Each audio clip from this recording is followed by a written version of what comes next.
সুন্দরবনে শিকারীদের পাতা ফাঁদে গুরুতর আহত হওয়ার ৬ মাস পর একটি রয়্যাল বেঙ্গল বাঘিনীকে আবার তার প্রাকৃতিক আবাসে অবমুক্ত করেছে বন বিভাগ।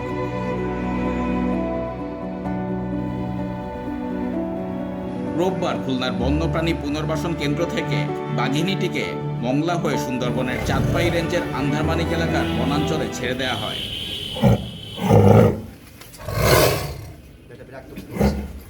ছেড়ে দেওয়ার আগে তাকে ট্রাঙ্কুলাইজ করে নিরাপদে খাঁচায় তোলা হয়।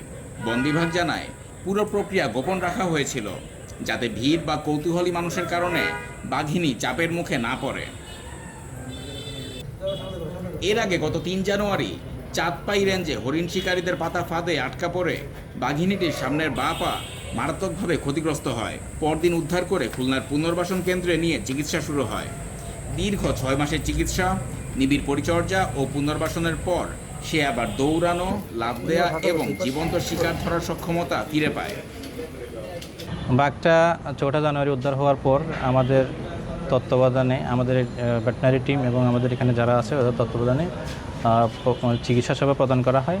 আলহামদুলিল্লাহ, আল্লাহ শুকরিয়া যে এখন বাঘটা পরিপূর্ণ সুস্থ। আমাদের মেডিকেল বোর্ড দ্বারা এটা পরীক্ষাও করা হয়েছে ছাড়ার উপযোগী কিনা।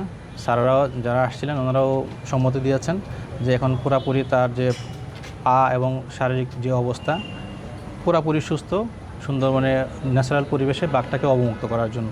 আমাদের গাজীপুর সাফারি পার্কের জন্য যে বন্যপ্রাণী চিকিৎসা করার জন্য যে মেডিকেল বোর্ড ছিল, সেই মেডিকেল বোর্ডের নিবিড় তত্ত্বাবধানে আমাদের জুলকারনাইন সাহেব আছেন যে আমাদের ডাক্তার, তার সহযোগিতায় আমরা এই বাঘটিকে সম্পূর্ণরূপে সুস্থ করে তুলতে পেরেছি।